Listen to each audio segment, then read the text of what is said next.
Okay, now this is how I do it. There's several different ways to do this.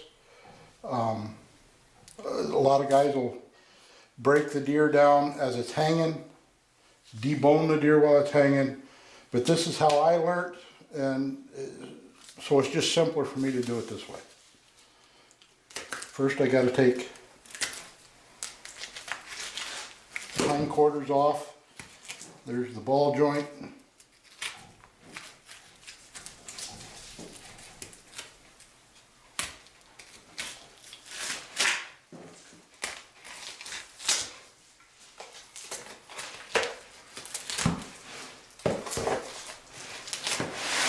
There's the first hind quarter.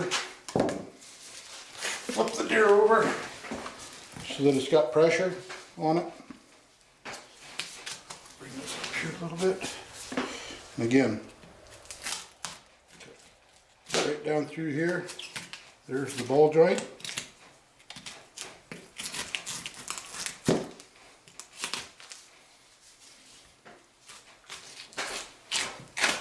And all I'm doing is following the edge of the bone.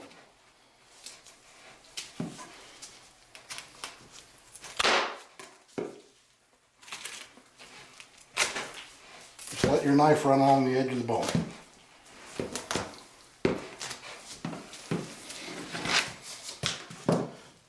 There's your other hind quarter.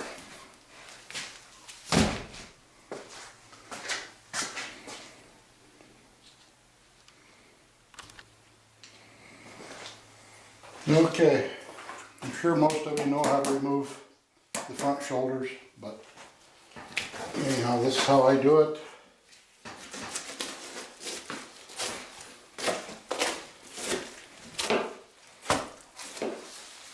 I guess could have picked a deer that hadn't been shot in the shoulder with a 300 mag, but anyhow. I flip the deer.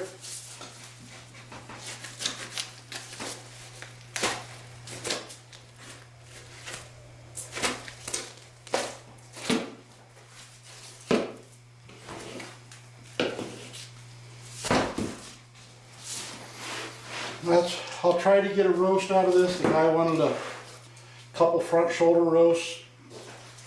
As you can see, kind of hard to get a front shoulder roast when you hit the shoulder roast with the 300 mag. Right there's your roast. Almost impossible to get a roast out of that. Because I'm sure once I open this up, it'll be a complete mess in here.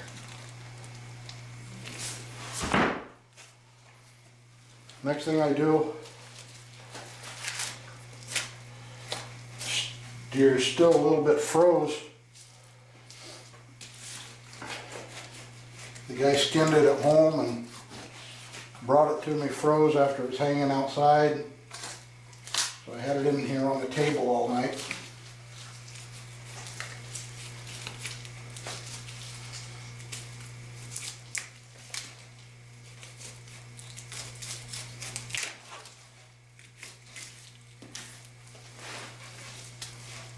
Keep working around. There's a bunch of little bones in that neck, kind of a star shaped, bunch of points.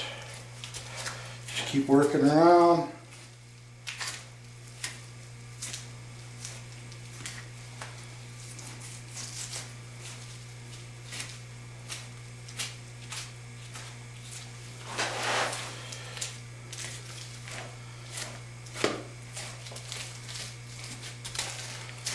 I like to work out and get away from that tendon right there. I like to leave that tendon right on the carcass, just to make sure it don't get in my grinder.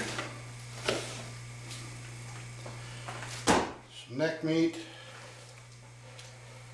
Come back in. You can take, I'll do all this off camera, come back and take all the fine scrap off the neck. Then what I like to do, find my backbone.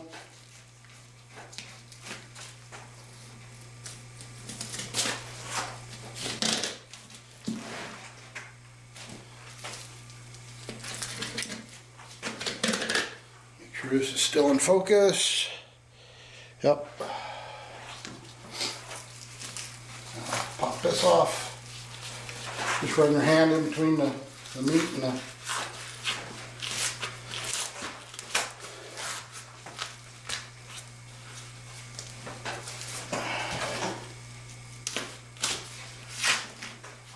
and I just cut this way. This is no good.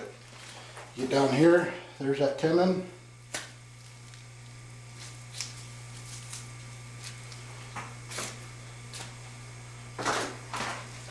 Now I like to take the rib meat off. I throw that in the center of the table. I'll go through that, use it for hamburger.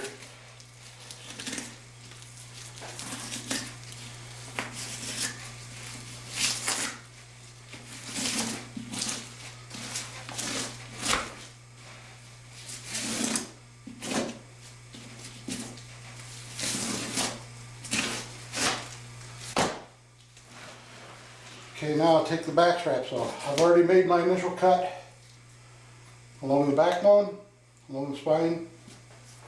Now I'll come in here on top of the ribs, and the ribs curl in, they go straight in.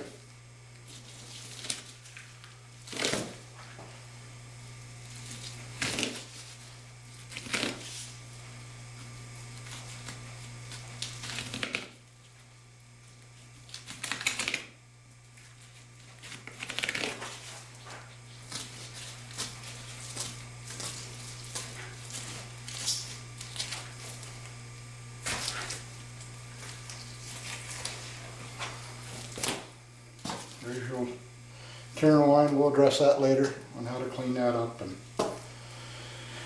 cut it however you like it. Now, if this were a clean deer, they brought it in, they skinned it after they gutted it. They never washed the deer out. So I'm going to leave the rib meat, if that's in between the two ribs. Had they washed it out, I would have taken that out and add that into their hamburger. But right now it's covered in intestine.